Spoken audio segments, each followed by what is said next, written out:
कल हम लोग आदरणीय शिक्षा मंत्री जी का घेराव किए और हमको सिर्फ और सिर्फ आश्वासन मिला। और हम लोगों के आंदोलन को जो लगातार चाहे सोशल मीडिया के माध्यम से हो, चाहे सड़क पे, चाहे ऊपर अधिकारियों के बीच, चाहे हम लोग के बीच में रह के आदरणीय चंद्रशेखर भाई तो लगातार इस आंदोलन में अगर 6800 सीटें आई तो वो चंद्रशेखर भाई की बदौलत आई।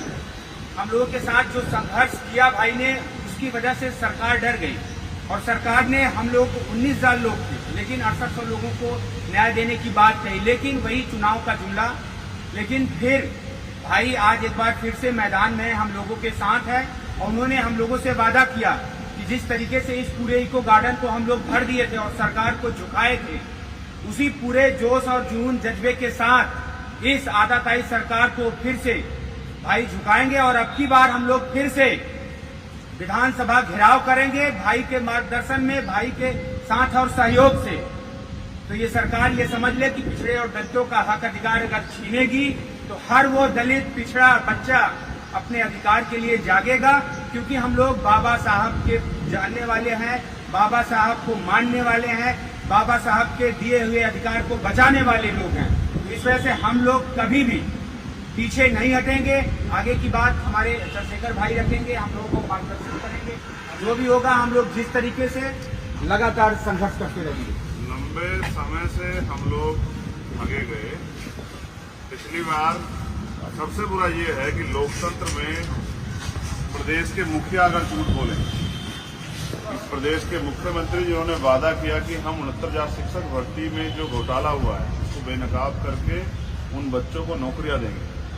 होना ये चाहिए था कि उस शिक्षा मंत्री को जिसने घोटाला किया, अगर आप उसमें शामिल नहीं थे तो उनको जेल भेजना, उन पर मुकदमा लिखना था, इन बच्चों को न्याय देना।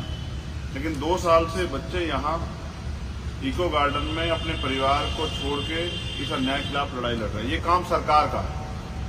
और जब ये आंदोलन में आए, पिछली बार भी साथ था, तो उनको लाठियां मिली आंदोलन में। फिर मुख्यमंत्री को मजबूरी बस 6800 नियुक्तियां रिलीज करनी पड़ी, बाकायदा लिस्ट बनी। उसके बाद जबकि वो भी हमारे हिस्से का आधा हमें लगभग मिल रहा था, आधे से भी कम, लेकिन फिर वो संरक्षण में करके फिर वो कोर्ट से उसको फिर डिस्टर्ब कर दिया गया।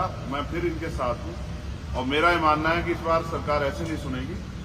तो इस बार मुख्यमंत्री आवास का घेराव हम लोग जो है सब 6800 नियुक्ति वाले बच्चे भी, हमारे पुराने साथी भी, और हम सब लोग मिलकर करेंगे और मजबूत आंदोलन करेंगे। सरकार को बताएंगे कि हम इस सरकार की नाइंसाफी के खिलाफ घुटने नहीं टेकेंगे।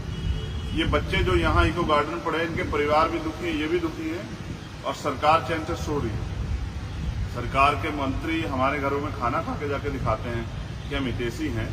हमारे भाइयों को रोजगार उनका छीन के कैसे आप हमारे हितैषी हैं? तो जो हमारा संवैधानिक अधिकार है आप हमें वही नहीं दे रहे हो, तो आप हमें अलग से अवसर कहाँ दोगे? इसलिए इस निकम्मी बहरी सरकार को जगाने के लिए इस बार जो आंदोलन होगा, हम सब लोगों ने तय किया है कि वो विधानसभा का घेराव होगा और विधानसभा के साथ मुख्यमंत्री आवास का भी घेराव। जो मुख्यमंत्री हमारे बच्चों के, हमारे भाइयों के, हमारे परिवारों के अधिकार छीनेगा, उनको मरने पर मजबूर करेगा। कुछ बच्चों ने सुसाइड भी किया। मुझे दुख है कि हम उनको नहीं बचा पाए, लेकिन जो जिंदा है उनका संरक्षण करना और उनके अवसरों की रक्षा करना है हमारी जिम्मेदारी। तो इसलिए इस बार मुख्यमंत्री आवास का और विधानसभा का दोनों घेराव होगा और बड़े दमखम से होगा।